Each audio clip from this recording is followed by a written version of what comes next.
Okay, good afternoon, everybody. Thank you for attending our Austin Sandoval Debate 201 showcase ceremony. We're going to get underway because it's a little after 1 o'clock, and I just wanted to thank you guys for taking time out of your Friday afternoons and joining us for this awesome ceremony. We do appreciate you guys being with us. This is the last week of the Capitol virtual camps. And we're very proud of the kids and everything that they accomplished this week, and it was really a great way to close out the summer. So the way that the ceremony is going to work is we're going to start by introducing the class, our 8 very hardworking, awesome young people. We're going to talk a little bit about the upcoming programs that Capitol has to offer in virtual programming. And then we're going to turn it over to the students, and they are going to conduct their showcase debates and speeches, which is a good way to sort of highlight some of the accomplishments of the week and give you an idea of how they approached our debate topic, and give you a little sense of the slightly competitive side of our debate process. So it should be a good ceremony for all of you guys. Really show off what they were able to accomplish this week. Oh, sorry. So this is the crew. This is our class, and I have to say, I've taught every level of the Capitol virtual programming this summer, from 101 up to 301 and 401, which were tournament-centric classes. And I know Nicole has also been involved in multiple levels as well this summer. And I have to say, upon the experience that I've had, the jump from 101 to 201 is, I would say, the most difficult transition that these students have to deal with this summer. Because in 101, they're learning the fundamentals of persuasive speaking, and they're preparing their 4-minute persuasive speech on a particular topic. With 201, they have to build on that opening speech, that persuasive speech, and incorporate all of the different elements of our debate format. Okay, so you're going to see today that not only are they responsible for preparing an opening speech, they also had to do refutation speeches, which are attacks against their opponent's arguments, as well as defending their own arguments. They had to prepare closing speeches, and they had to develop cross-examination, which is arguably the most challenging aspect of the round. All right, so the transition from debate 101 to 201 is it's daunting. It is not an easy process, but I could not be happier with how this group approached it. Always positive, willing to work hard, asking for help, taking feedback, and working together from start to finish. They worked extremely hard to deal with the challenges that not only this topic, but also the debate format and the virtual environment. There were a lot of challenges in their way, and they really stepped up to the plate and did a great job from start to finish. So really could not be happier with this group of young people and everything that they put into this week. And I think you'll be very pleased with what the finished product sounds like, because I know Nicole and I are very pleased with it as well. They did a great job from start to finish, and they deserve to be celebrated. Okay, so we're going to go through one by one, introduce each of our 8 students, talk a little bit about them and their personalities, their achievements, and we'll move on from there. But as a whole, very, very happy with this group. Okay, so first up, a young lady who I believe really grew into her own this week. Started off kind of shy, a little quiet, but really I judged at least one of her rounds over the course of the last couple of days, and I saw incredible growth from her really got confident with her speaking style, always willing to incorporate feedback and suggestions into her speeches, and I think really grew in confidence as the week progressed. And I think came out of her shell a little bit and did an excellent job in our rounds. So a very big well done to Amanda Yang. Great job, Amanda. Excellent job this week.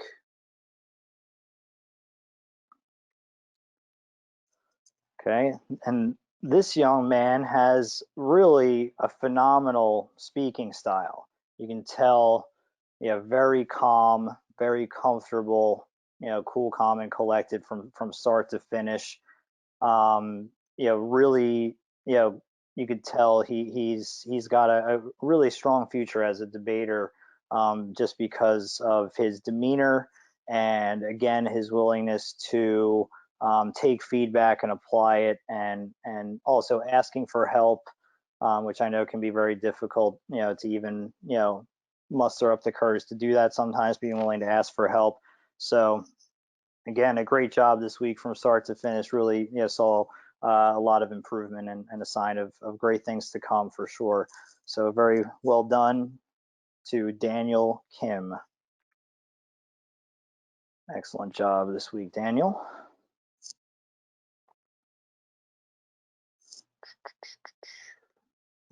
Sorry.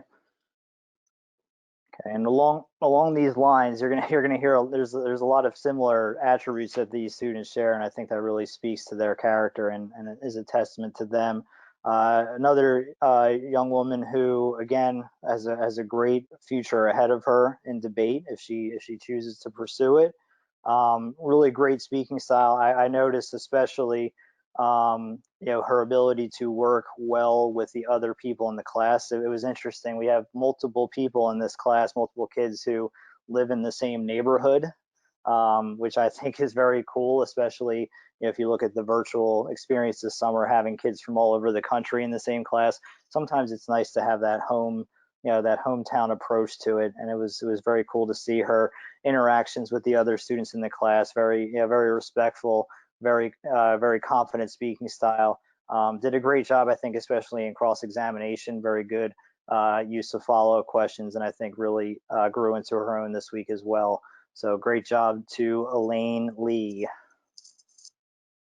Excellent job this week, Elaine. This young woman brought a lot to the table, and it's always interesting. When we went through this week, I've been doing this for 8 weeks at this point, and every week there's a new argument or a new twist on the same standard arguments that we've been hearing all summer. And it's always great to hear people, putting new twists and new perspectives on our topic. Even after it appears like on the surface we've beaten it to death this summer. It's always great to see somebody come to bring something new to the table, and this young woman did that this week. She had a twist on an argument. You're probably going to hear it in the showcase that nobody had presented before this week. Even the 301 and 401 debaters did not touch sort of this angle on this particular argument. So always great to see those critical thinking skills, and always great to hear new ideas brought to the table. And it's why Nicole and I kept coming back week after week to hear new ideas and some awesome stuff. So great job this week to Felicity Newby. Great job, Felicity. Good work this week.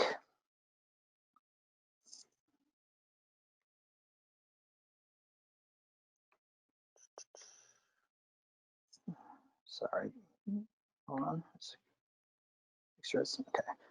All right. This young woman, I think, in a lot of ways, grew in confidence this week as well. She really took feedback very well.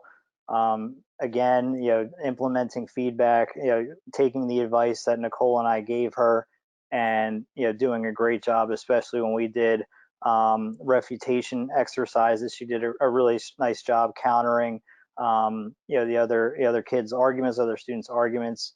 Again, with some some good feedback, she was able to implement a lot of good ideas. Developed a really good opening speech, which you guys are going to hear in a little bit, and she just did a strong effort throughout the week this week, and I hope she continues her debate career in the future. So great job to Jessica Wang.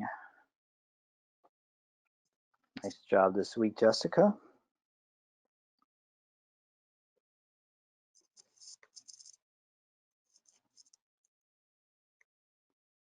Okay, there we go. Make sure this is the right one.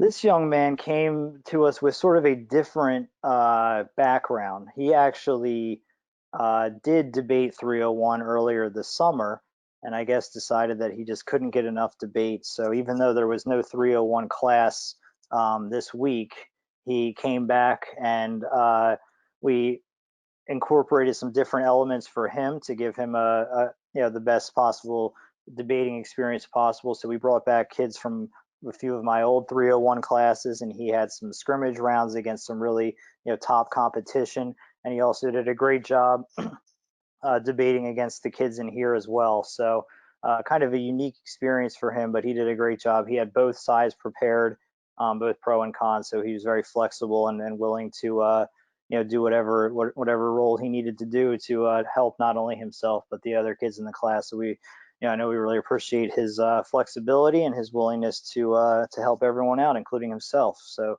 thanks a lot, and great job, Luke Tan. Nice job, Luke.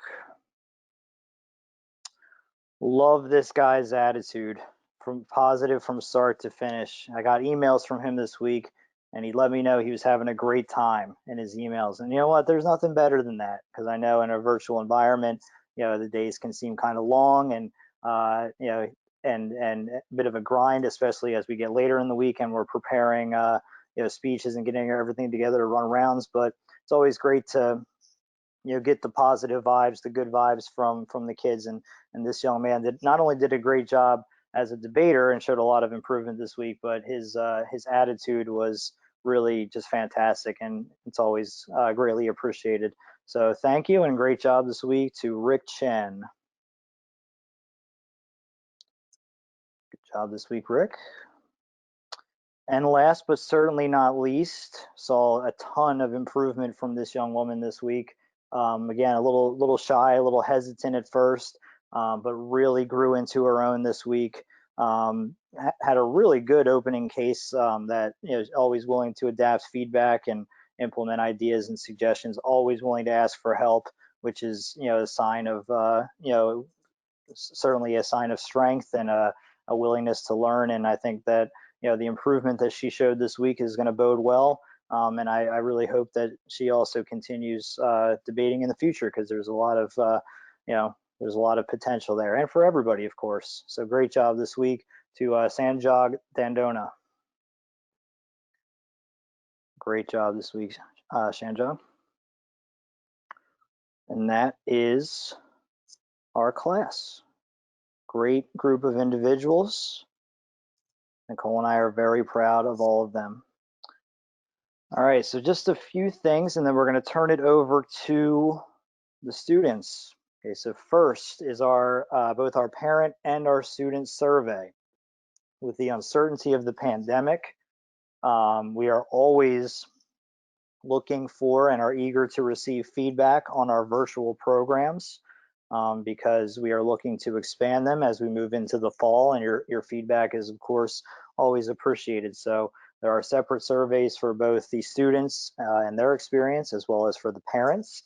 So we definitely want to hear your feedback so we can take all of your advice and suggestions into consideration in order to give the students the best possible virtual experience that they can. So if you get a chance over the next few days or so, you can certainly go onto those sites, take the survey, let us know what we did well, and let us know some things that possibly we could work on moving forward. And we'll do everything we can to implement your suggestions. So your voice is certainly appreciated. So speaking of which, we have a lot of stuff coming up. Capital does offer year-round programming, and I happen to work with Capital year-round, not only for the summer camps, but also in the club league, which I'll talk about in a little bit. But as we move into the fall, we are looking to expand and offer different classes and enrichment opportunities for the students in a variety of different areas, whether it be informative speaking, persuasive speaking, improv, which I think would be very cool, some research and critical thinking courses, as well as courses to develop confidence and assertiveness in debate. Okay, so we're offering a lot of different options. So if there were particular aspects of the programming this summer that you think you might want to work on more, some skills or themes that maybe you would like to get more out of, there's definitely going to be plenty of options for you guys to look into as we move into the fall. And as we develop these programs, we're of course interested in your feedback and some things that might be beneficial to you guys. So not only with the programming, but also things like what time works for you, what time of day works for you, the hours and the days of the week that are best for your schedule. So that way we can incorporate some scheduling and some classes that are best modified and implemented for you guys and your needs. Okay, so again, there's another link at the bottom there for another survey. And so if you're interested in potentially having any enrichment courses in the fall, if you're interested in those, please let us know what will work for you, and we'll hopefully be able to make it happen. Definitely excited about these new opportunities for you guys. Should be good.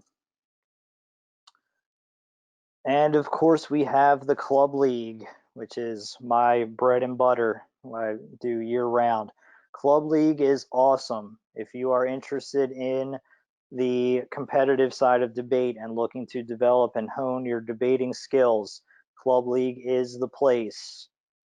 Okay, and then we are modifying Club this starting this fall. Typically, the way Club has worked in years past is we've divided the club season into 8 to 10 week sessions. So we had a fall, a winter, and a spring session. The classes would meet once a week for an hour, very small classes between about 4 and 8 kids. Students would work on their materials in class as well as outside of class. And then at the end of each session, we would get together in a live setting and hold a day-long tournament where students would have 4 or 5 rounds plus semifinals and finals and debate in person. Now, obviously, with the pandemic, we don't know when we'll be able to get back to live debating. So we are modifying our club schedule for this fall and moving forward.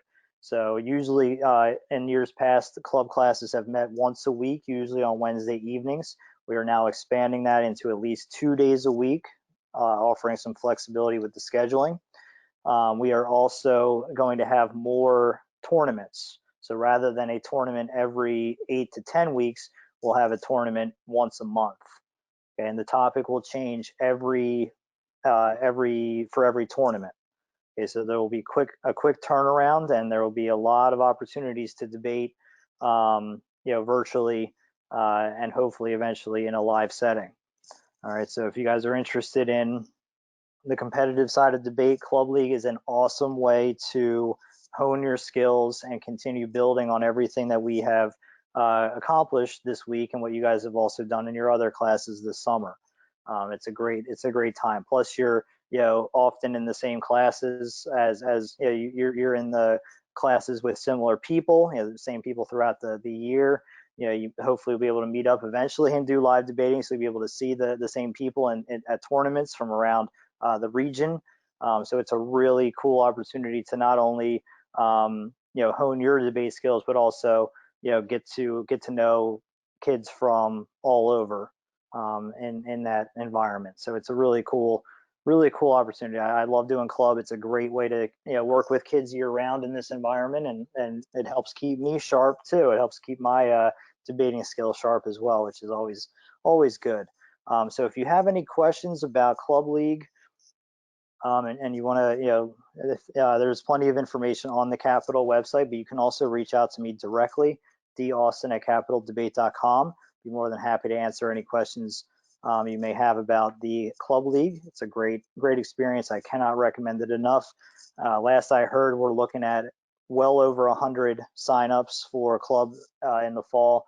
A lot of kids and a lot of opportunities. So definitely encourage these guys would do a great job in the Club League. Their camp experience this summer will set them up well for success in the club setting. So definitely encourage for all of these guys. They will do great things.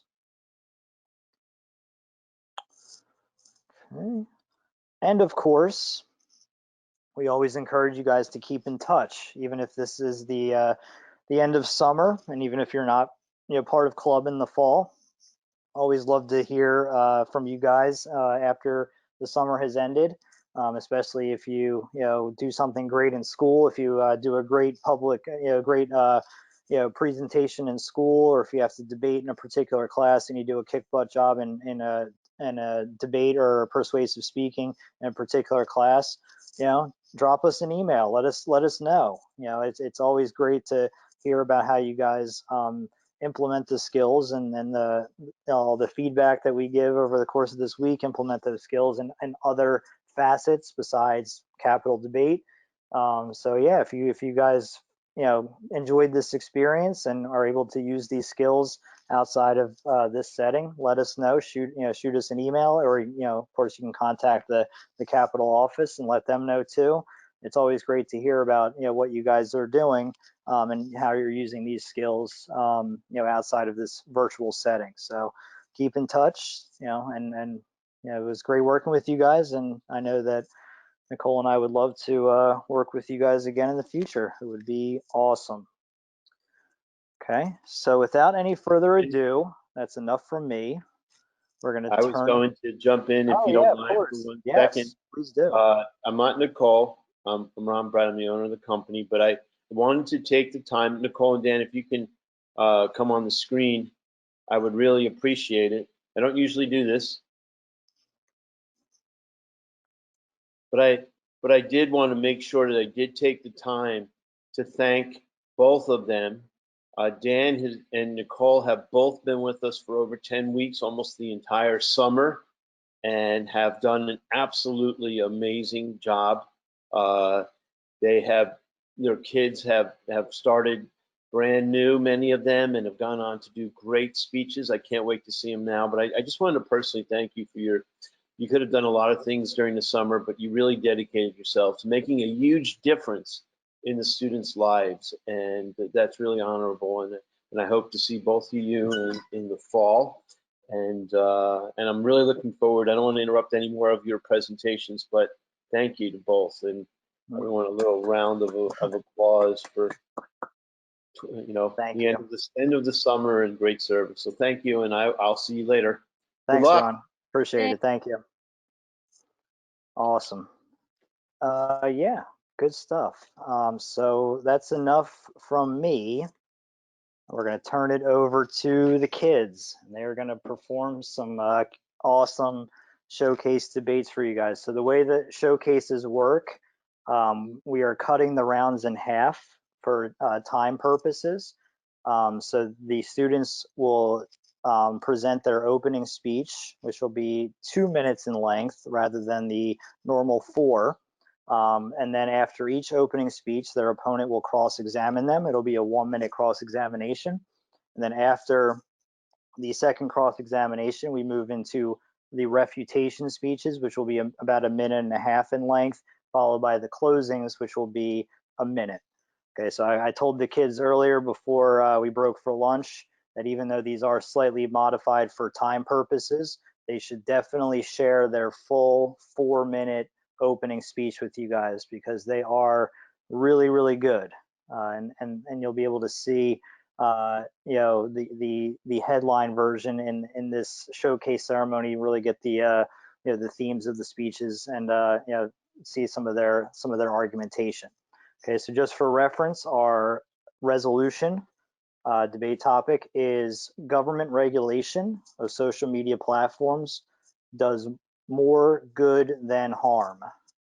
Okay, so the pro speakers will be arguing in favor of the benefits of government regulation on social media platforms, and the con speakers will be arguing about the harms of government regulation of social media platforms. Okay, so without any further ado, we're going to introduce our first showcase matchup, and that is going to be Luke on the pro against Felicity on the con. Okay, so Luke and Felicity, if you could turn on your cameras. Very cool. Okay, and Luke on the pro, you're going to start when you're ready, your 2-minute opening. I just had a question. How much prep time do we have? We can be flexible with the prep and still offer up to 2 minutes. That is fine. Okay. Opponent ready? Opponent is ready. Judge ready? Yes. 2-minute pro opening. Time starts in 3, 2, 1, go. A soundtrack plays in the background as you watch a group of young men march across a dusty path. As you continue to watch, you begin to sympathize with them and their mission as freedom fighters. These men are no freedom fighters. Armed with AK-47s, these extremist ISIS militants have taken advantage of social media to gather support internationally. Because of the harms of extremist content and the necessity of privacy, I affirm the resolution. Government regulation of social media does more good than harm. In this debate, government regulation includes fines imposed onto social media companies. Contention 1, the harms of extremist content. Terrorists, including ISIS and white supremacy groups, have used social media to promote their violence, resulting in much of the support they receive around the world. It is the duty of the American government to protect its citizens, but letting terrorists gain support through social media endangers these citizens by letting violent groups gain power and encouraging terrorists around the world to commit atrocious acts. 2019, 50 people were killed in Christchurch, New Zealand by a white supremacist who live streamed his shooting on Facebook. Later that same year, 3 more terror attacks took the lives of 20 more civilians. All 3 attackers credit the Christchurch shooting, which spread like wildfire on some social media groups, as the inspiration. People have the right to feel safe, but when terrorism and extremism is allowed to spread on social media, that right is violated and people are killed. As the former Secretary of Homeland Security Kevin McAleenan stated just last year, mass shootings are absolutely a national security threat. People are living in states of fear because their fellow citizens are being killed in mass shootings every month. Regulation of social media would end the flow of support for terrorist groups that is a prerequisite for terrorist attacks, securing the safety of citizens around the globe. Attention to the necessity of privacy. Without privacy regulation, social media companies are prone to cybercrime due to the vast amounts of private information that they have. Malware and viruses often also use social media to spread and reach more people. Cyphus, an identity protection nonprofit, stated, Facebook, Twitter, and LinkedIn had become quote-unquote hunting grounds for identity thieves. The number of identity theft victims rose by 57% in 2015 alone. These victims were and still are at risk for countless cybercrimes. The Council of Economic Advisors estimated that in 2016, cybercrime cost the United States economy up to $109 billion. The government spends a little more than $5 billion across agencies like the VA and the Department of Housing and Urban Development. Facebook and Instagram have policies and resources that can protect their users, but are unlikely to use them unless the government makes them. Fines on social media companies, if they violate user privacy and let malware spread, will protect citizens from countless cybercrimes that can ruin their lives and severely hurt the economy. It is for those 2 reasons that I urge a pro ballot. All right, good stuff. Felicity, your 1-minute cross-examination. How does the government regulation on ISIS matters have to do with America? Because we are not allowed to regulate content from outside of America. Well, propaganda from ISIS has been spreading on various social media places like Facebook and stuff. And do you feel that Facebook is responsible enough to take down media content in less than 20 minutes? I believe that in the status quo, the things that social media companies are doing are not nearly enough that they should be doing. Do you have evidence to back that up? No, that's my personal belief. So therefore, does that render your opinion void? No. Do you have any professional experience on social media content about that topic? No. Do you? Okay. That's time. Good. All right, Felicity, your 2-minute opening.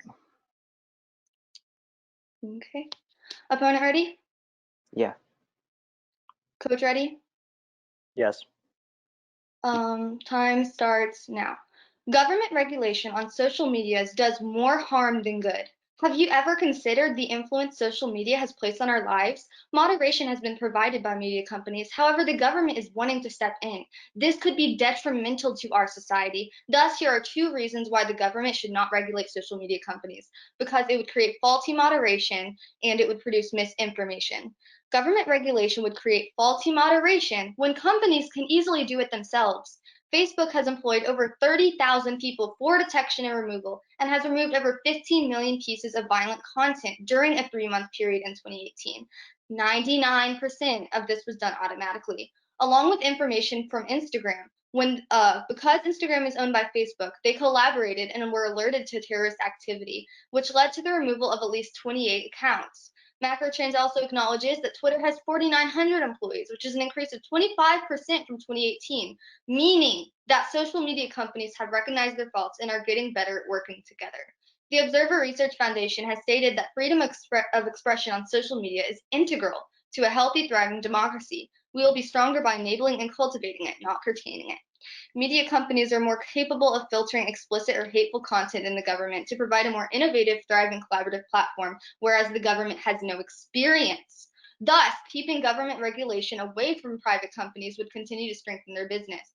Government regulation would also cause one-sided stories. From the Yale School of Law, government regulation on information has never been sufficiently tailored to the government's forte, given the variety of types and structures of different platforms on their users' populations. This results in fully not taking down a story if the government regulation was allowed. Presently, you can retrieve information taken down by media companies by contacting Facebook, Twitter, or Instagram. However, posts removed by government regulations would be inaccessible. A quote from Dave Cullen has stated that the public cannot determine what is false if the spread of information was limited. We need access to all ideas, including things we may not agree with, and regulation does not help with that. Censorship should happen whenever there is terrorist content or hateful content, but that should be by the media companies and their moderation. If more censorship happens from biased fact checkers, the mainstream media will give us a one-sided view, telling us to trust them. If government regulation occurred, we'd be fed misinformation, and though social companies have their flaws, stories regarding political agenda would remain intact and secured in their database, so Americans can know the history behind certain posts. In conclusion, government regulation would create faulty moderation and produce misinformation. For these reasons, I ask that you cast a con ballot to provide a stable future in society for the next generations. Thank you. All right, and Luke, your 1 minute cross-ex. Sure. Opponent ready? Opponent is ready. Judge ready? Yes. Okay. Time starts. 1 minute cross-ex. Time starts now. You have two contentions. The first one being faulty moderation, and the second one being fake news. Is that correct? Misinformation, correct. Okay. In your first contention, you mentioned how government regulation would lead to faulty moderation. You also explained how the government is not qualified to do this because they have no experience in the field of social media. Is that correct? Yes, that is correct. Okay. Do you believe people who make laws must be professionals in every field they make laws about? I believe that they must contact proper professors for that category. So if that is the case, then why would lawmakers be unqualified to make laws about social media?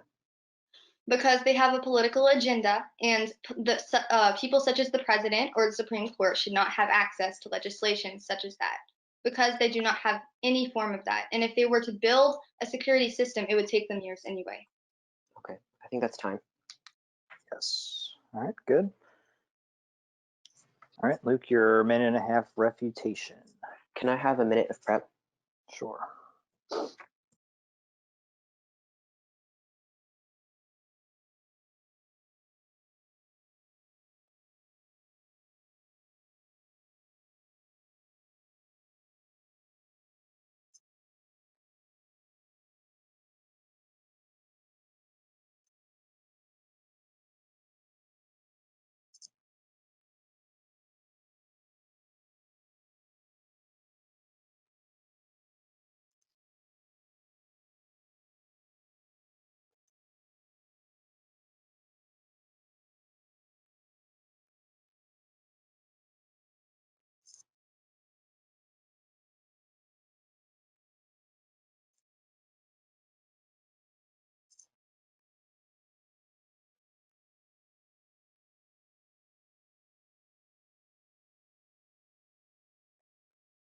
That time.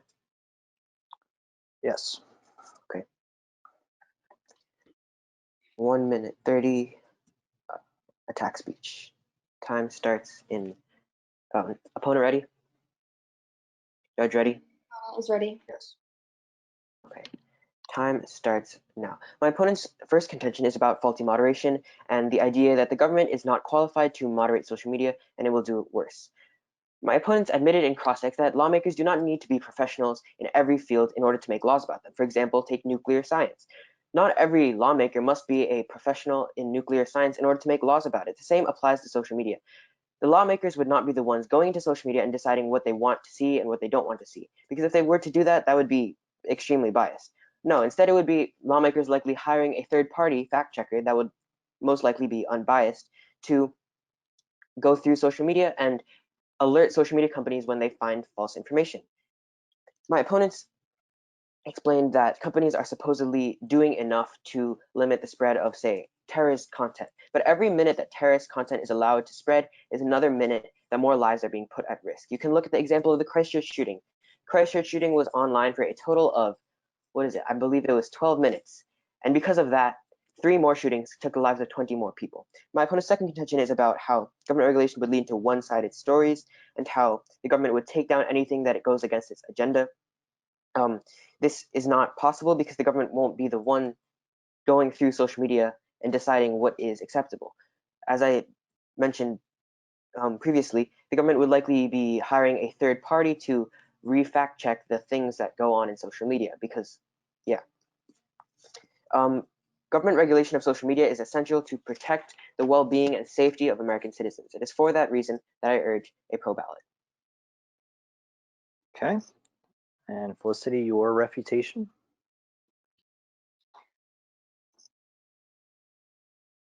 Though my opponent has said many things, we have also noticed that in his cross-examination, he was very opinionated. He talked about the topic of ISIS and how it has to do with government regulation. However, the government would not be able to regulate things that are outside of this country. And he also stated that terrorism would be prevented. Yet, how could terrorism be fully prevented if it's also in the world? And social media gives us the advantage of knowing when terrorism occurs, and thus social media could alert the authorities, and they have. He states that people have the right to feel safe. However, how can they if their freedom of choice is being taken away from them when we haven't given consent to the government? He has stated that there have been several cybercrimes, yet that is mainly the device's fault, and Facebook is using their income to promote better security. He said that fact checkers would be unbiased, yet who are hiring the fact checkers? Politicians, corporate companies. If we ban terrorism on social media, wouldn't it be just as dangerous for them to secretly plot? His main topic was about terrorism, yet he never states how. Whereas my topics, such as from Yale, have said that government regulation on information could never be sufficiently tailored. He states that though they don't have experience, they can handle this. Yet many of my evidences have stated against this. Thank you. All right. And closing, starting with Luke. Can I use the rest of my prep? Sure.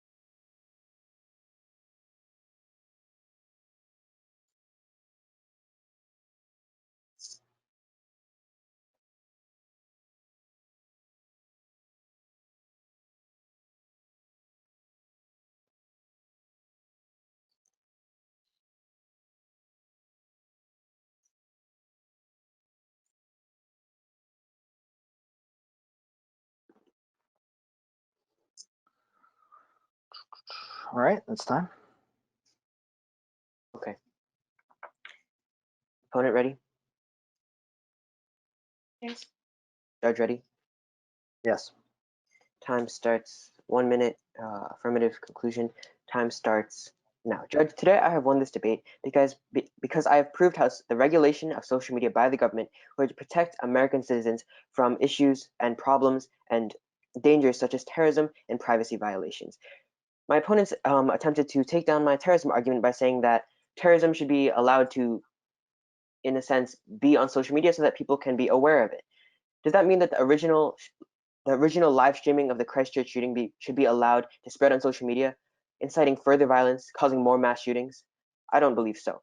Countries such as Australia, such as the European Union, and New Zealand have already enacted policies to protect their citizens from problems including terrorism. America should too, because terrorism is a problem that is everywhere in society. It's causing people to live in permanent states of fear because their fellow citizens are being killed in mass shootings every month. It is the obligation and duty of the American government to protect its people. Fines on social media companies if they let terrorist content spread would protect Americans and people around the globe from terrorist attacks.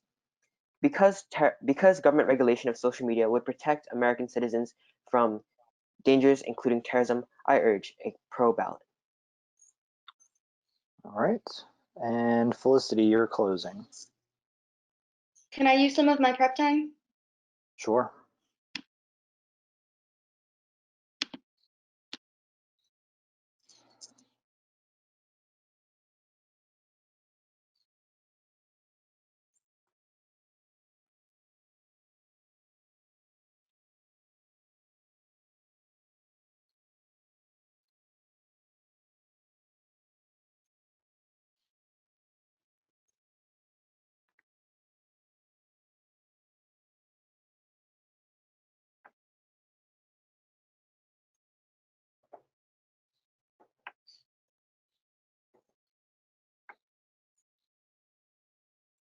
I'm ready. Opponent ready? Coach ready? Yes. Time starts now. In a summary, the important issues of this debate are about the cruelty and conflict regarding government regulation towards the media. My opponent has argued that regulation would be beneficial. However, they've also stated that terrorism would be prevented, but they never stated how. He's also said that people have the right to feel safe, yet our choice of regulation would not have consent towards this topic.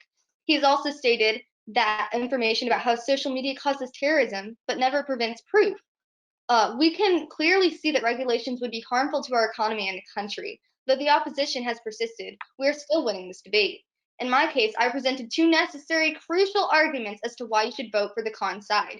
The most important is the spread of misinformation and how our country would have major detrimental effects caused by regulation. And social media companies have the qualifications. If moderation has been successful and until regulation is allowed, then, if regulation were allowed, we would slowly lose our rights, and privately owned social media companies would be restricted. Once a law is in place, it would be irreversible and could cause turmoil for present and future generations. Thus, we need to stop government regulation towards social media companies from taking place, to reject misinformation, reestablish our rights, and recognize that it is our duty as citizens to do the next thing.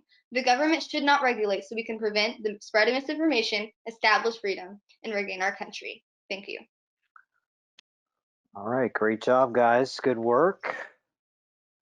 So you guys can turn off your cameras. Thank you very much. Our next showcase debate is going to be Rick on the pro and Amanda on the con. All right, so you guys can turn on your cameras. Nicole, could you judge or moderate this showcase, please? Yeah, of course. Awesome. Let's be right back.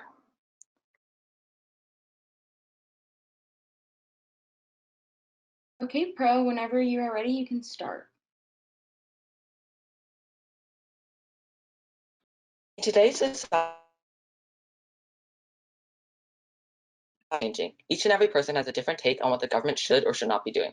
On one side of the spectrum, you have people vying for social media platforms to self-regulate their own programs. And on the other hand, there are groups of people pushing for the branches of government to enforce laws against these platforms. Social media regulation is a must-have. We as a society have the duty of keeping our digital citizens safe online, whether it be in terms of privacy, safety, or just the introduction of hate within forums. Privacy protection has been an ongoing issue and debate within the digital community for a long time, from the recent events involving Facebook data breaches to a handful of privacy protection concerns. According to a study run by Jay Clement, the amount of data breaches and exposed records has increased rapidly. In 2005, a mere 157 breaches occurred, in a comparison to statistics taken in 2019 showing that over 1,473 overall breaches occurred, thus showing the effect that social media self-regulation has had on safety and security of digital users across the nation. These platforms and companies have not been able to properly perform to the standards that are set as a common decency when it comes to collecting valuable data from consumers. They've been using information thought to be kept in secrecy to their own benefit and gain by twisting facts and statements to further their own platform and profit. In addition, with the government overseeing social media companies, they would not be able to partake in such instances where they are profiting off user data and information.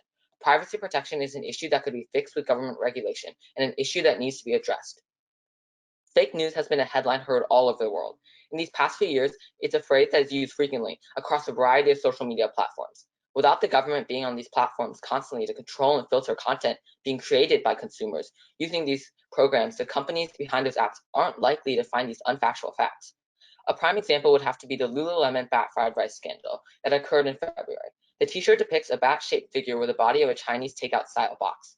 These actions not only affected the Asian community, but they also helped to further xenophobia in the US, making people feel more inclined to say racially insensitive comments toward Asian people.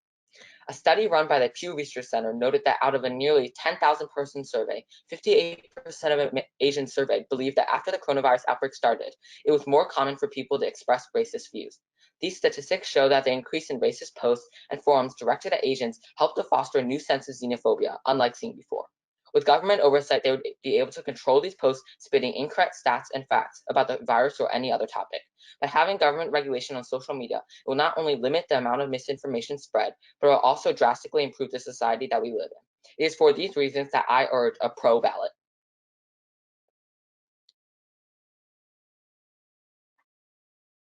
Thank you, Rick. Okay, Amanda, whenever you are ready, you may start your cross-examination. So your first point had to do with privacy and how government regulation would help privacy. So one of your statistics was in 2005, there were 150 cases with breaches, and in 2019, there were 1,473 breaches. Couldn't this just be because there be more users on social media?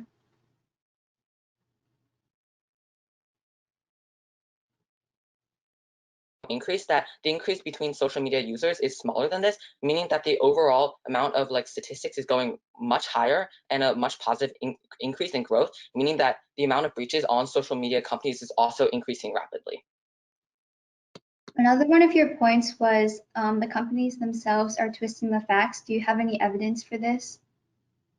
Yeah, so I didn't actually state that the companies themselves are twisting these facts, but that the people who are using these platforms are actually twisting these facts and able to kind of in place misinformation or fake facts into the media that can spread like wildfire and then get into the minds of other people using these platforms. So how exactly would the government help this?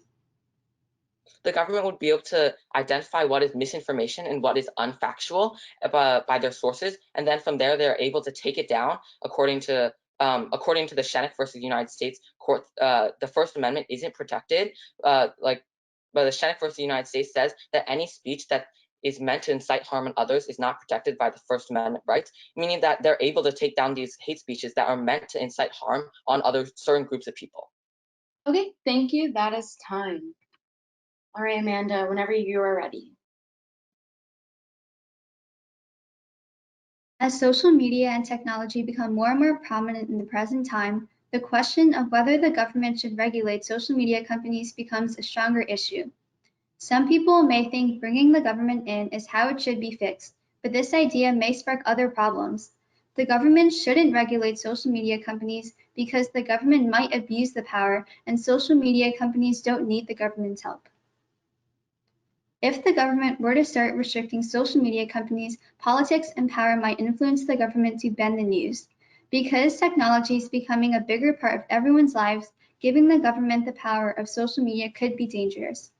Part of the reason why the government wants to control social media could be because 81% of Americans have a social media account. So it would be very easy for the government to send out one-sided views. During the 2016 presidential election, a report from the Freedom House, a nonprofit organization focusing on human rights, showed that the government did attempt to manipulate the internet. Paid commenters, trolls, bots, false news sites, and propaganda outlets were among the techniques, the report said. This is important because if the government were to ban posts that impacted themselves, social media users could be getting a lot of information that wasn't clearly explained. Social media companies are doing fine on their own. They don't need the government's help. YouTube employs 10,000 people to look over fake news, and in a 3-month period, 8 million videos were taken down. Another example is Facebook, which removed 15 million pieces of violent posts in a 3-month period, 99% which were done automatically.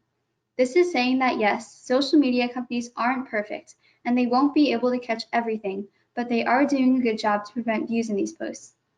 Michelle Nafchan, policy chief for Instagram, stated, using machine learning technology, offensive comments on Instagram are not automatically blocked from appearing on people's accounts. Using a comment thread is a common form of cyberbullying, and this shows that Instagram's already come up with a way to avoid that. So overall, the government doesn't have the drive social media companies have to sustain their app, and they also don't have the experience. The whole idea of social media is to share everyone's point of view. And if there is something that's either violent or misleading, companies are already doing a good job to limit views in these posts. If the government were to start restricting social media posts, they could trick the minds of people viewing them. Government could also interfere with freedom and stop innovation. To avoid this from happening, the government should not regulate social media companies. This is why you should vote for Khan.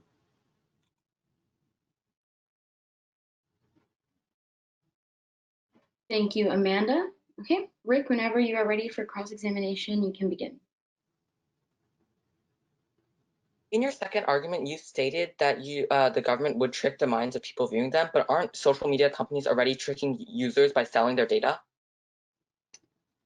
Yes, some are, but government might have more motives to bend the news because they have politic views, and that might influence how they regulate social media.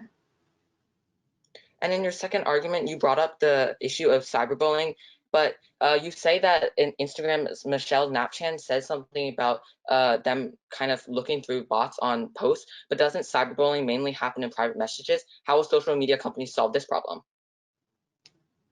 They haven't been able to catch everything with cyberbullying, but the problem is if government were to come in and regulate private chats, that could be invading privacy. But wouldn't be invading privacy better than having a lot of young minds crushed by cyberbullying? Well, platforms are trying to improve that by regulating more cyberbullying in comments, because it also happens in comment threads. So they have inputted different technology and AI to catch those. And in your statistic from the Freedom House,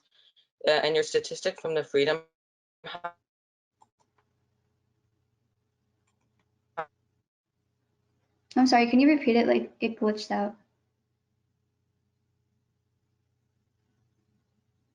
Your statistics from the Freedom House about human rights, what was the poll size of that? Like the quantity? It didn't say the quantity, but it did show that they did manipulate the internet. Okay, that is time. All right. We are ready for the pro-refutation. So Rick, whenever you're ready, you can go. Do you need any prep time? You have 2 minutes in total. Can I just use like 30 seconds? 30 seconds, starting now.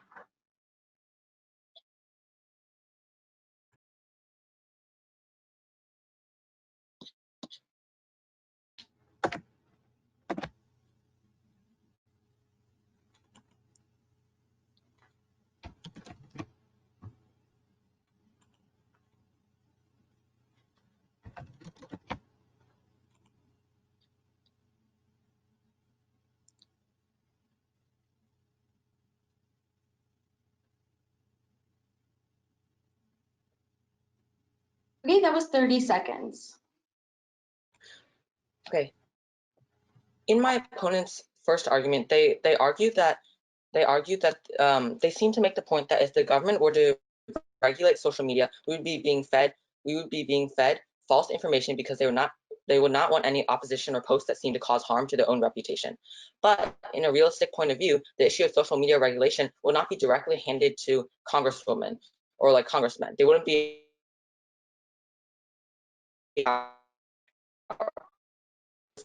my media posts or like my private messages wouldn't be directly handed to President Trump. They'd be handed to a third-party organization hired by the government, working under the government to help regulate social media. They'd be working as a non-bipartisan, non-biased content filter, only taking down certain posts, forums, and ideas that could enact harm or violence upon a group of people. So if there's any racially insensitive views or racist views, violent views that could turn uglier, the government is able to look through these chats, find them, and then it's not going to be a fed one-sided view because it's going to be under an organization, not just directly the party in power. And in my opponent's second argument, they argued that that self-regulation by social media companies are doing a great job regulating themselves and they don't need any help from the government. But the statistics that the opposition brought up show that these social media companies could be ready in 5-10 years. But why should we wait those 10 years, 5 years, if the government is ready now? They have the resources, they have everything set in place already. We shouldn't be waiting 5-10 years just for social media companies to catch up. They're leaking our information, profiting off our own info, data, and selling it to other companies. Why should the status quo feel okay with giving our information to social media companies as they're not doing a good job regulating themselves? As a statistic shown by The Guardian, the government has only had 37 breaches or exposed data in the past year, while social media platforms combined have had over 300 data breaches, showing that social media companies are not doing a good job regulating themselves, and it's time for the government to step in. And for those reasons, I urge a pro ballot. Thank you. Awesome, thank you. Okay, Amanda, do you need any prep time? Yeah, could I have a minute? A minute, okay, a minute's starting now.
All right, Amanda, that was your minute.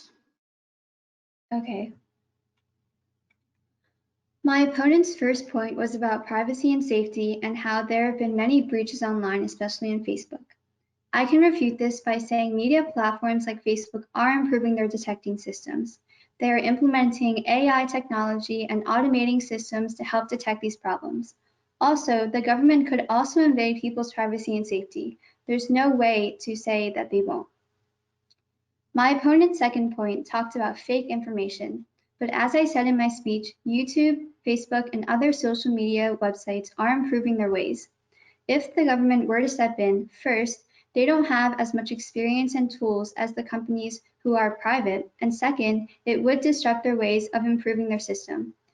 Government regulation could also result in fake or misleading news. Additionally, the government isn't a tech company which is so smart in terms of technology than the social media platforms. We can't guarantee the improvement that might take place. My opponent just said that information wouldn't be handed directly to the president. My opponent said the people regulating wouldn't have political views, but you can't guarantee this. Also, my opponent said that the government has all the resources and they're ready to take on, but there is no evidence. Social media accounts have been around for almost 40 years. That means they've had 4 decades to fix any problems that might need to be fixed. The government would need to catch up with their experience and also technology to regulate the same or better. You might say the government has been around for a long time, but they aren't a tech company again. Their main job is not to regulate social media, so switching right to government power could be dangerous if they have nothing prepared. This is why you should vote for Khan. Thank you, Amanda. All right, Rick, do you need any more prep time for your closing speech? I think I'm fine. Okay, whenever you're ready, you can go ahead. Social media is an issue that most people seemingly overlook, but many concepts and debates have centered around social media regulation, this being whether or not government regulation should or should not be integrated into our current system of commonly used social media platforms. The issues that have been at the center of this debate brought up by the opposition mainly revolved around government misinformation and self-regulation of social media platforms. On the contrary, my own topics stating the advantages of government regulation within social media platforms include privacy protection done better by the government and misinformation being easily spread and interpreted in a blown out of proportion way. My opponent argued that self-regulation by social media is doing just fine. I refuted this by saying a study done by the Pew Research Center noted that out of nearly 5,000 adults, 81% of surveyed people believe that the risk of social media companies taking potential data being collected then used in unknown ways outweigh the facts, and that the government's percentage is 15% lower, thus meaning that if we're going by the status quo of what society deems as right, we should be following what the American people truly believe in, which by the looks of the survey is giving the government power to regulate social media platforms, thus making the society a much better place. If Americans truly believe that social media companies have a much higher risk of giving away their information or selling it to third-party companies that they don't know where their data is going, then we should be giving regulating powers to the government. They have a stronger resource power. At the end of the day, a world where social media is regulated will not only improve privacy protection and reduce the amount of data breaches occurring each and every year. A world in which government regulation is a world where misinformation can be easily spotted and removed before any harm can be done or incited upon digital users. Government regulation should be something that we implement into our tech world. It will not only help society be a better place, but it will also solve many of our ongoing problems. For these reasons, I strongly urge a pro vote on this social media regulation issue. Thank you. Thank you so much, Rick. Okay, Amanda, do you need any more prep time? No, I'm good. All right, let's hear that closing speech. My opponent's argument centered around safety and fake news. My argument centered around the fact that companies are doing fine on their own and how the government might abuse their power. In my speech, I explained the detrimental effects on the country if the government has too much power. 81% of Americans have a social media account, so the government could abuse their power and create a country where no one has a say in opinions. The government could also release one-sided news that would help them politically or personally. They could also delete posts that don't agree with their views. We won't know for sure the consequences or rewards each side might bring, but we can predict from what's happened in the past. If the government were to get power over social media, we could be living in a world where the government could invade privacy chats and DMs. We could also be living in a world where people in the US don't really know what's going on, and people could keep getting fake news that the government's tampered with. On the other hand, if we keep it like it is right now and let the social media companies regulate the posts, companies will keep improving systems to regulate posts. There would most likely still be a good balance of power between government and the people. And overall, our country would keep innovating while maintaining the heart of America, which is freedom.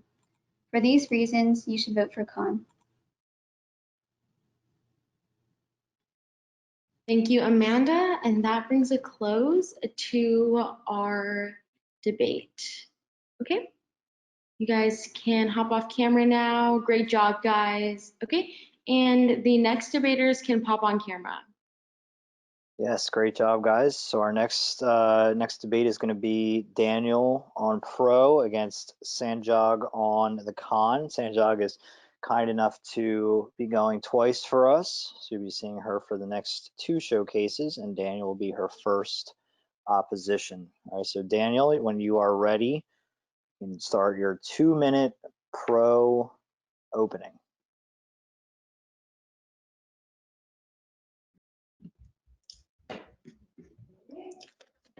Over time, social media has become a hive of conspiracies.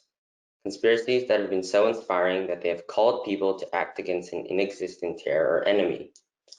The Observer in August 2020 stated that the singer, Carrie Hilson, made a connection between COVID-19 and the new upcoming 5G network system. Both had started and grown in China. The tweet started the wildfire of conspiracies about 5G causing COVID-19. This small, careless tweet may even have influenced the American government to campaign against Chinese 5G networks in America. Disinformation on the web may even have done far more harm than ever imagined. BBC News states that online rumors led to mob attacks in India and mass poisonings in Iran. These rumors caused such war that could even be labeled as terrorism. This shows how dangerous and how much of an influence disinformation in the media holds. Another issue that uses social media to spread suffering farther is cyberbullying. While disinformation can fuel conspiracy theories that cause widespread terror and confusion, cyberbullying can hurt the individual much more. According to the Pew Research Center in 2018, about 59% of teens have personally experienced a form of abuse online or in social media. That is about 3 out of every 5 13 to 17-year-olds that have either experienced name-calling, spreading of false rumors, or physical threats. But no amount of evidence or experience would help a victim on such a petty case. There's no official way to take care of cyberbullying, and so the only solution is for the social media companies themselves to make sure the bully gets no farther with their chats by blocking or withholding their ability to access the website. But the companies are not taking steps to successfully take care of the situation, which is why the government must step up to the task. Cyberbullying can do far more than cause pain and cause hurt feelings. Cyberbullying can even go as far to cause depression, which when not treated can lead to suicide. The only solution, therefore, would be that a far more responsible group comes in and take care of the situation, the government. If you immediately feel a fear for your data and your personal information and wish the government to stay out of it, then what would happen? Life would go on as it has and nothing would change. The social media companies are doing nothing to stop this war, and every day more teens are liable to question their right to live. Fear for one's personal information is an instinctive feeling. There is nothing wrong with it. But there are others out there who do not know whether they will live tomorrow or not. The government will make sure to do a better job than the current responsible people and will access no one's information, for they know what the real matter at hand is. Due to the stated arguments, I believe that pro solidifies itself as the stronger side. Okay, Sanjog, your 1 minute cross X. Okay, so do you think cyberbullying will occur more if self-regulation continues? I believe that there has not been enough evidence to show that social media has been able to self-regulate successfully enough in order for the numbers of cyberbullying to decrease, and therefore the government must step in. All right. What makes you so sure that the government won't invade our privacy? It is not a matter so much that the government would not, but that I believe it is the best solution because it is a weighing of options. Also, it's only a possibility that the government may invade our privacy because you cannot be certain that they will. But I believe that the solution of solving cyberbullying outweighs the fact that people have a fear of the possibility that the government is invading their privacy. Okay, that's Why time. do you? All right, that's time. Good. All right, Sanjog, your 2 minute opening.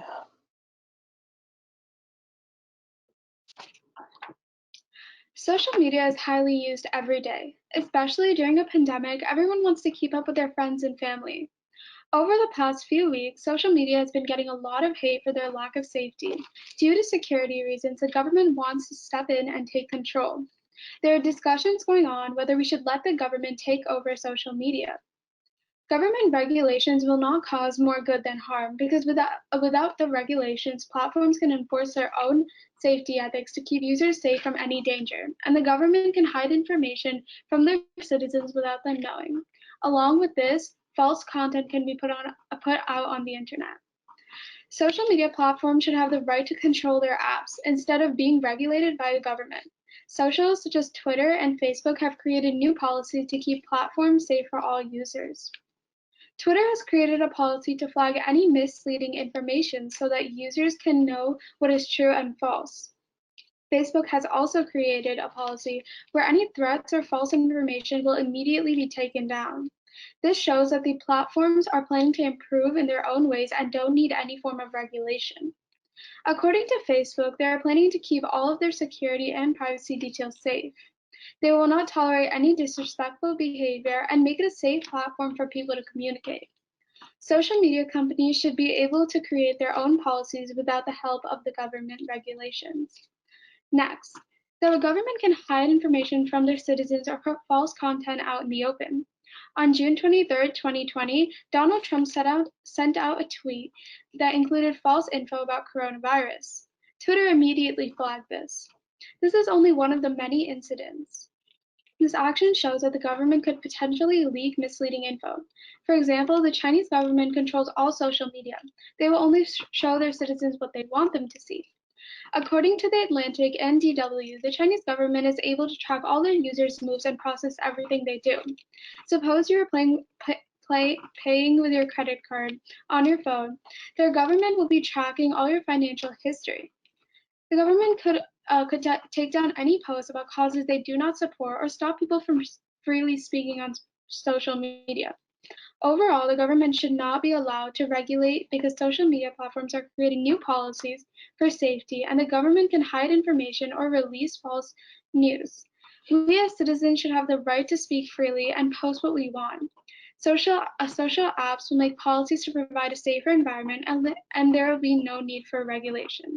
Therefore, the government should not regulate social media. All right. Daniel, your 1 minute cross-ex. Government regulations could solve issues like cyberbullying and disinformation. Why would this solution do more harm than good? So the government can also solve this, but the way that social media companies are more qualified in taking care of these issues. Like for such, I brought out the example of Facebook and Twitter. Like they're creating new policies because of incidents that have happened in the past, and they're showing that they're improving steadily. So I believe that social media companies should have the right to control their apps the way they want to, and still make it a safer area for everyone. There's solid evidence that the social media companies themselves would be able to regulate with more results than the government. So social medias have once again, such as Facebook and Twitter, they've been out for a really long time, and they've shown their progress because they're such big companies. And as I said before, like policies are coming in. Like for example, Facebook has had this incident before, and they're working on improving on whether to keep security and privacy details safe, so that this problem doesn't occur again, which I think is up to them as a social media company. Okay, time. Good. Daniel, your 1.5 minute refutation.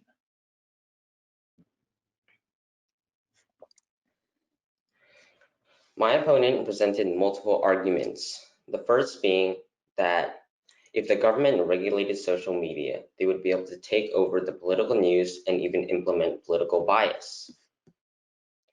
I refute this by saying that there is no solid evidence to show that the government in fact would use social media to their advantage in order to create false news in order to negatively or positively change someone's image. My opponent is weighing the possibility of the government using regulations to their advantage against the government's solution for issues such as disinformation and cyberbullying. Therefore, the government regulations would do far more good than harm. Another argument that my opponent brought up was that the government of China has used restrictions on social media in negative ways. First of all, my opponent uses an example that is completely different from our nation due to multiple reasons.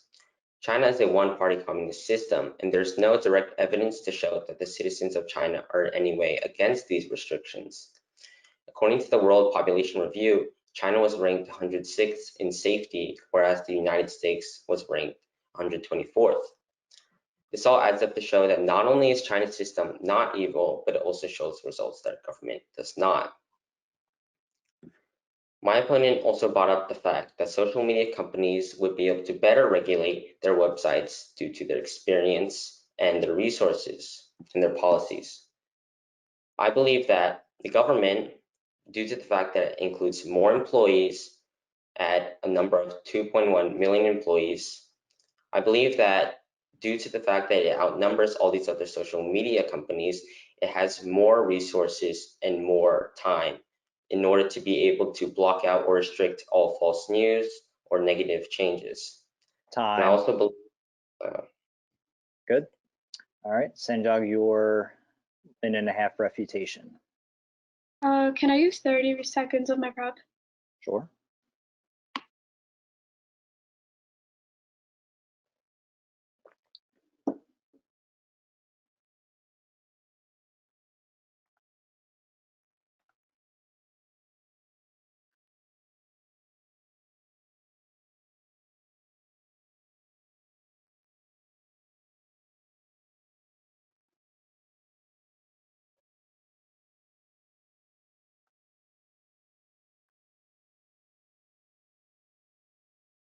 All right, that's 30. All right. In today's speech, I spoke about the government, how the government can hide information from their citizens or even release fake news. Along with this, I spoke about social media platforms and and creating their policies to take down any content that is inappropriate or fake. Today, my opponent's first argument was about cyberbullying. But I refute this because new policies are coming in, social medias are changing. As a research I've looked at the range, and the range between 12 hours to 7 days is how much time it takes for them to take action to any cyberbullying or posts that are just disrespectful. My opponent's second argument was about misinformation. As I say again, policies will flag or address the person. They could take down any content that is just that is simply disrespectful, false, or just not relatable. They can take down anything that is not addressing the situation properly. My opponent's third argument is terrorism. But I refute this because when news such as attacks coming up when attacks coming on the news are streamed on social media, it provides awareness for people. Though this is a serious topic and must be addressed very sensitively, there are ways to take care of this just with self-regulation. At the end of the day, my debate's most important arguments are the government can hide information from their citizens or even release fake news. And along with this, social media platforms are creating policies to take down content that is just simply misinformative. Overall, I believe that the government should not regulate social media. Okay, good. Daniel, your 1 minute closing.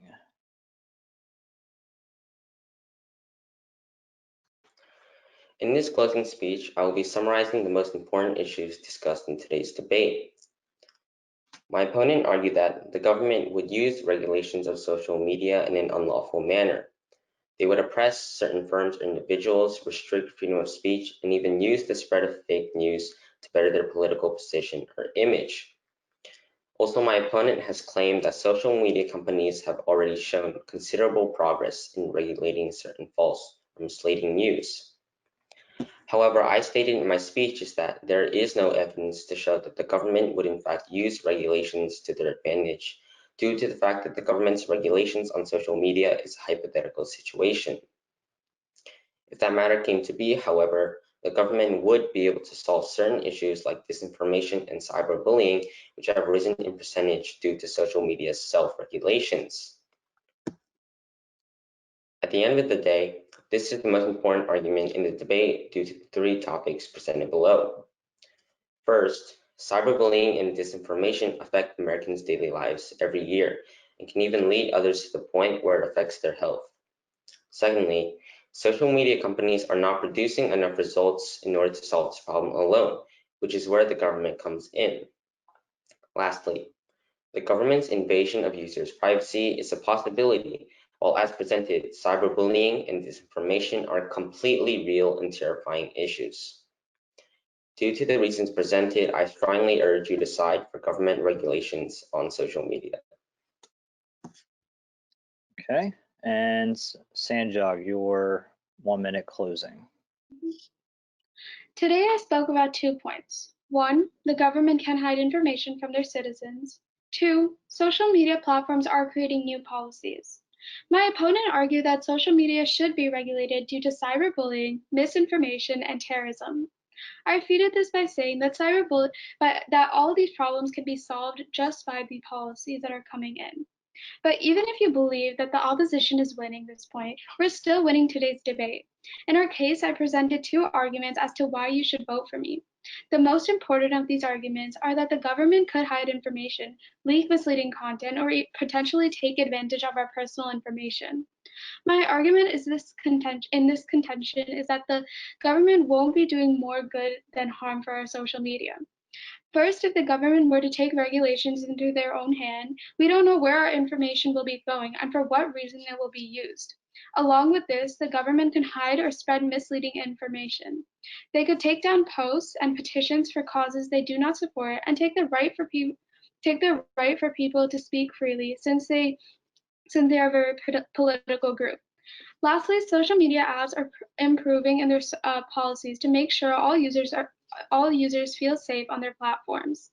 They have specifically targeted security details to be protected and focused on. Along with this, other issues such as cyberbullying and disrespectful content will be taken care of. Overall, the government will not be doing more good than harm for our socials. All right, great job, guys. Very well debated. So Daniel, you can turn your camera off. Sanjog, you're going to keep yours on. And Elaine, there we go. So this is our final showcase matchup between Elaine and Sanjog, and then we'll hear Jessica's opening speech. All right, so Nicole, if you are here, if you could moderate this one, that would be awesome. Yeah, of course. Awesome. Okay. Elaine, you are on the pro. So whenever you're ready, your 2-minute opening. Okay, I'm ready. Social Go media ahead. is becoming oh, sorry, should I start now? Okay, social media is becoming an essential part of our everyday lives. Platforms such as Instagram, Facebook, and others are used to communicate information, receive news, and share events.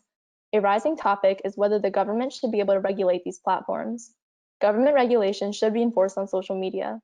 Social media sites are constantly collecting information and invading your privacy without written consent on your day-to-day interactions with their platforms. Consumers have little to no information about what data social media can access. In early 2018, the Facebook Cambridge Analytica data scandal exposed Facebook for partaking in harvesting personal data of millions of Facebook users. In addition to harvesting data, social media platforms sell these profiles to advertisers both in and outside their platforms. This is important because it shows that social media exploits their users for self-profit. With government regulation, our data can be used to benefit the country as a whole rather than being sold without our knowledge. We can be assured that our data will be used with good intentions and held safe in government-protected bases where information cannot be breached. While some social media companies self-regulate to a certain extent, other websites such as 4chan and 8chan are platforms for white supremacists, anti-Semitic extremists, and racist movements to communicate. Data from 4chan shows that in 2018, Read Siege, a book about white supremacy, was used 200 times. The K-word, a derogatory term for Jewish people, was used over 40,000 times. These statistics show that self-regulation is not enough. While this may not seem like a threat now, hate groups can spiral out of control. The effects of unregulated websites can be seen in the cases of Robert Bowers and Brenton Tarrant, who were responsible for the Christchurch massacres. Both claimed 8chan to be a forum where they used to communicate their plans. On a larger platform such as Twitter, we can also see a lack of self-regulation and the effect that it has outside of social media. Twitter has been criticized for their lack of ability to curb hate speech and harassment. In a study of over 500 million tweets across 100 cities in the United States, it was found that racist tweets correlated with racist-motivated hate crimes. The locations of where racist tweets originated from aligned with the same areas the crimes came from. With government regulation, all this can be avoided. While freedom of speech and no consequences for opinions can feel liberating, some voices must be silenced before a situation becomes dangerous. Government regulation on these platforms matter because they can spot these extremist groups early on and eradicate them. In conclusion, in order to protect our privacy, remove hate groups, and stop false information, government regulation should be enforced on social media. Thank you, Elaine. Sanjog, are you ready for cross-examination or do you need some time? Okay. Go ahead. So why would you say the government won't take advantage of our personal information? Because there has never been an instance in the past where we have had government regulated media, so we have no evidence to prove that the government would take advantage of our data. All right. What makes you think that the government won't spread false news due to the past times it's happened? In regards to false news, although we have had times where our president has made comments that raise concerns on health, there have been other moments of disinformation on the internet that have had far greater effects. From fake diet pills to wild conspiracies, there are more examples of when disinformation had more of an effect than Donald Trump. What makes you believe small companies won't regulate their platforms? When we see examples like 8chan and 4chan, we can see how they cannot control the hate speech on their websites, and they have made no effort to. So we can assume that they won't be taking any steps to enforce self-regulation. Okay, that is time. Great job. All right, Sanjog, are you ready? Yeah. Social media is highly used every day, especially during a pandemic. Everyone wants to keep up with their family and friends.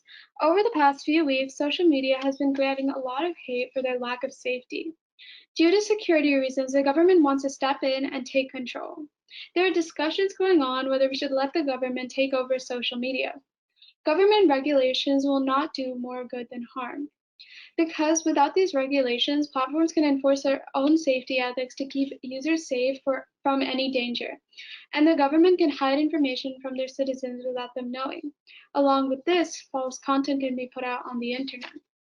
Social media platforms should have the right to control their apps instead of being regulated by the government. Socials such as Twitter and Facebook have created new policies to keep their platforms safe for all users. Twitter has created a policy to flag any misleading information so that users can know what is true and false. Facebook has also created a policy where any threats or false information will immediately be taken down. This shows that the platforms are planning to improve in their own ways and don't need any form of regulation. According to Facebook, they are planning to keep all the security and privacy details safe. They will not tolerate any disrespectful behavior and make it a safe platform for people to communicate. Social media companies should be able to create their own policies without the help of government regulations. Next, the government can hide information from their citizens or put false content out on the open. On June 23, 2020, Donald Trump sent out a tweet that included false info about coronavirus. Twitter immediately flagged it. This is only one incident out of the many. This action shows that the government could potentially leak misleading info. For example, the Chinese government controls all social media. They will only show citizens what they want them to see. According to the Atlantic and DW, the Chinese government is able to track all their users' moves and process everything they do. Suppose you are paying with your credit card on your phone, their government will be tracking all your financial history. The government can take down any posts about causes they don't support or stop people from speaking freely. Overall, the government should not be able to regulate social media because platforms are creating new policies for safety and the government can hide information or release fake news. We as citizens should have the right to speak freely and post what we want. Social apps will make policies to provide a safer environment and there will be no need for regulations. Therefore, the government should not regulate social media.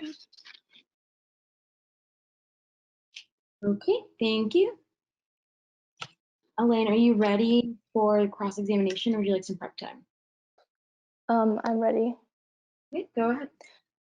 So you mentioned that Facebook is improving their terms of use, but a recent example of when they failed was a Stream New Zealand shooting. How can you prove that self-regulation was enough?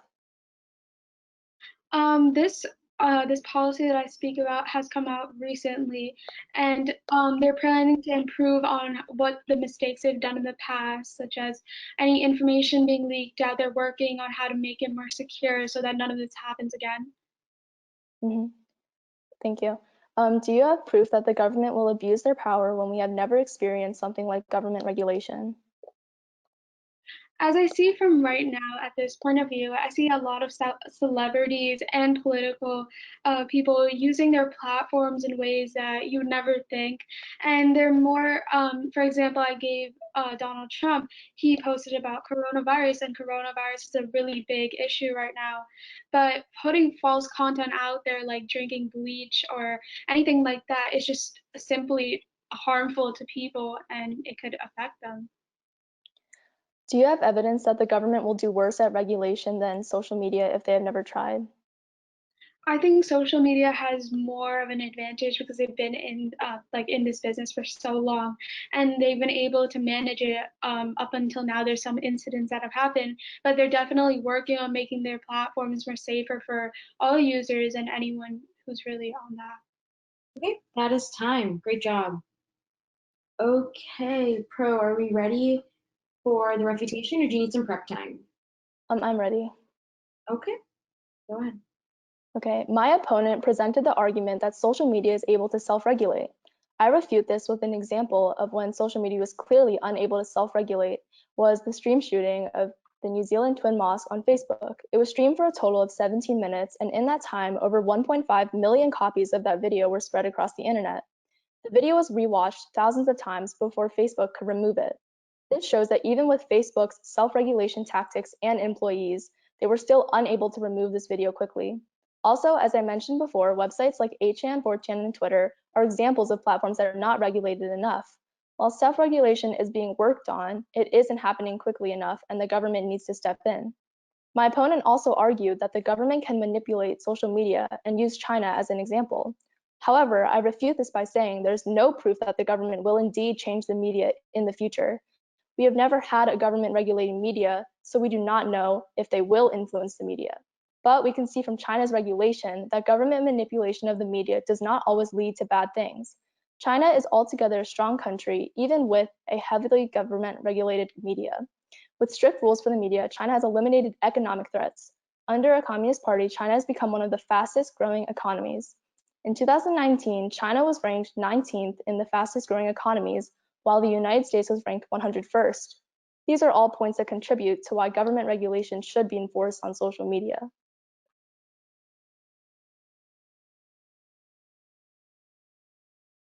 Awesome. Okay, Sanjog, are you ready for your reputation or do you need some prep time? I got it. Okay. Go ahead. In this speech, I'll be summarizing the most important issues in today's debate. Today, I spoke about how the government can hide our information or release any content that is fake, and social media is creating platforms to make sure their users are safe. My opponent's first argument was to remove hate groups, but I refute this because social media platforms such as Twitter and Facebook are creating new policies to ensure the safety of all users. Along with this, hate groups will be taken down with their posts. My opponent's second argument was about small companies. But I refute this argument as well because as bigger companies start regulating, smaller platforms will start following this process so that their platforms are still valid and in use. Lastly, my opponent's third argument was about collecting information, but I refute this because socials are creating new policies, as I said before, to make sure security details are safe. Facebook has recently said that they will not tolerate any disrespectful content and protect our information.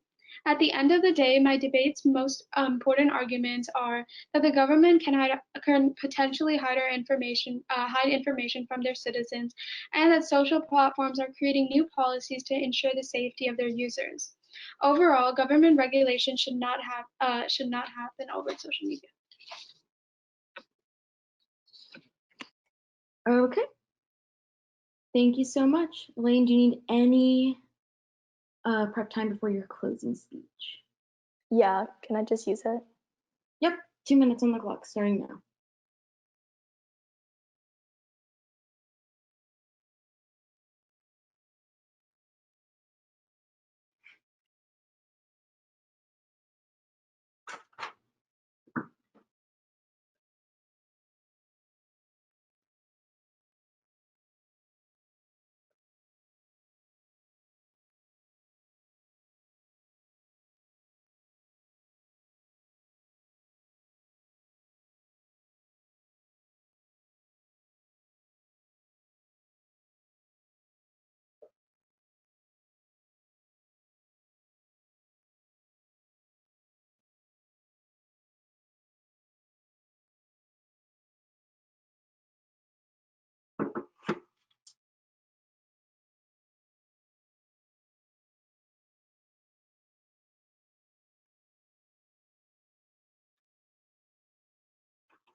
Okay, I'm ready.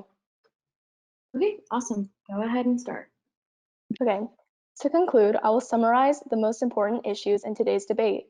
My opponent argued that social media is able to regulate themselves. However, I stated in my opening speech that we can see how self-regulation is not enough in the cases of Twitter, 8chan, and 4chan. In our debate, I presented 3 arguments as to why you should choose my side. My argument was that the government should have regulation over the media since currently self-regulation is not enough.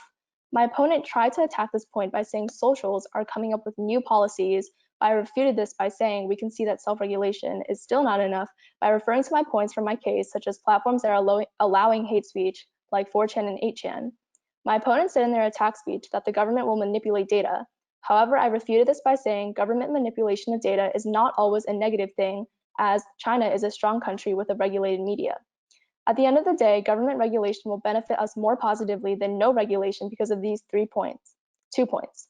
Social media sites are constantly collecting information and invading your privacy by tracking your data on their platforms. This can be prevented by entrusting your data to the government, where they can ensure your data is protected and not exploited. Self-regulation has not been and will not be enough to control hate speech and groups on social media, as shown by 4chan, 8chan, and Twitter. If our government is able to regulate platforms, hate speech and groups can be silenced early on by cutting off communications between extremists. This country would benefit greatly from a government-regulated media. We would gain a sense of community and unity. Our economy would boost as a result of competition between companies to reach their customers. Government regulation will also create a safer and healthier environment for users online. To conclude, with government regulation, we would experience a more positive and significant change than if we were to have no regulation on social media. The government should regulate social media. Thank you, Elaine. Okay, Sanjog, do you need any prep for your closing speech? Can you give me 30 seconds, 40 seconds? Yep.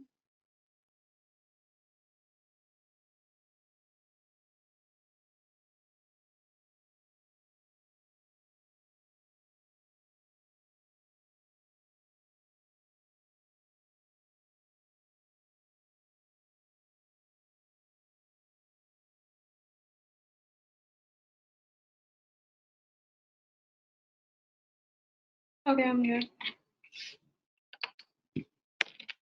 All right, you can start.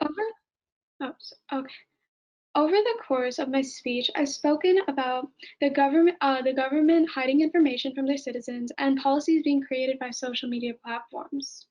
My opponent argued that social media should be regulated because of the hate groups, smaller companies, and information collecting.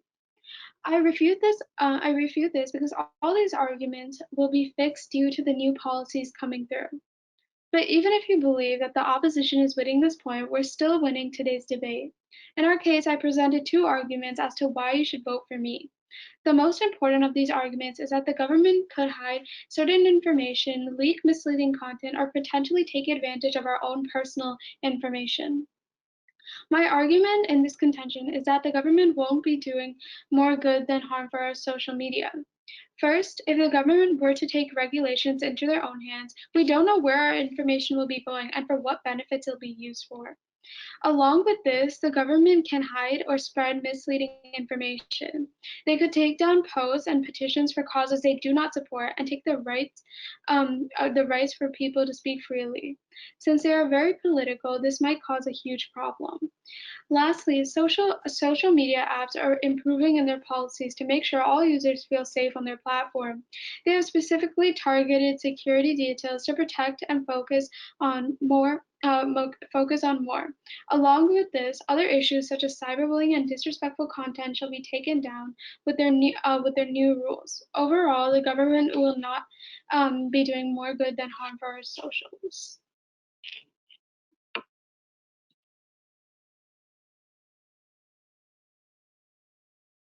Great job, ladies. All right. Yeah, great job, guys. So you can turn off your cameras. Thank you very much. All right, and we're going to close out with Jessica presenting her opening speech since she was not able to debate this morning.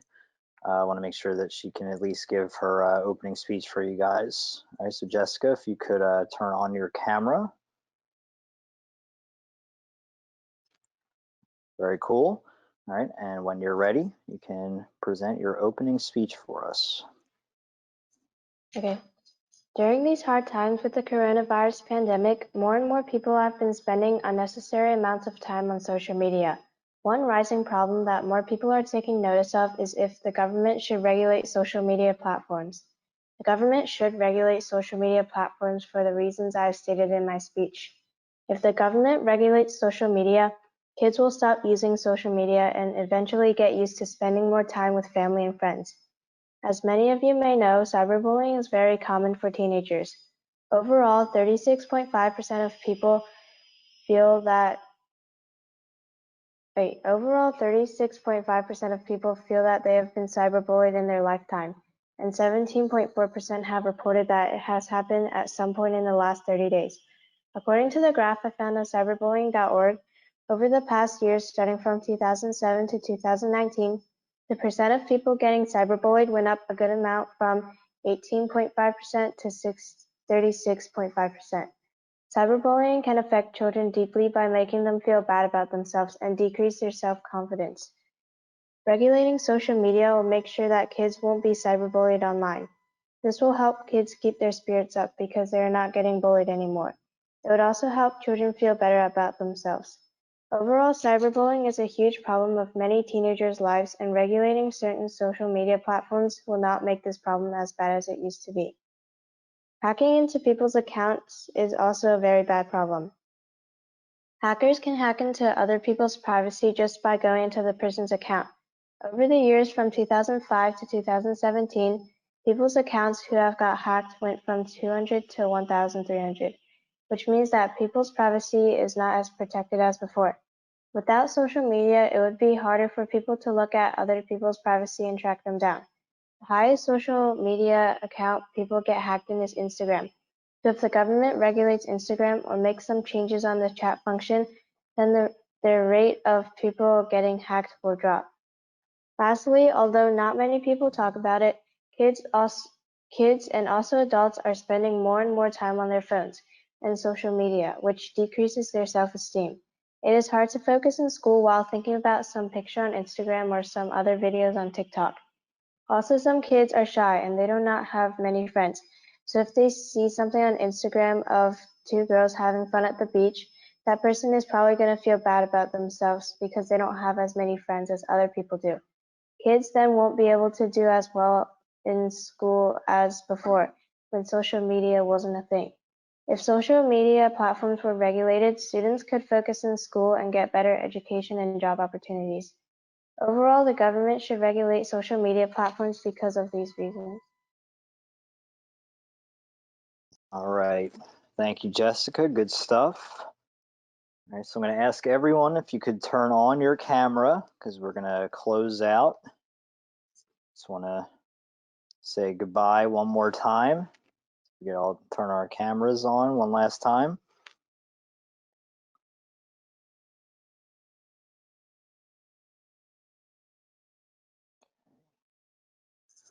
All right, so again, very proud of you guys. You guys did good work this week, and these showcase debates definitely were a good display of that. All right, so thank you guys for everything this week. Thank you for your hard work, your cooperation, and your effort.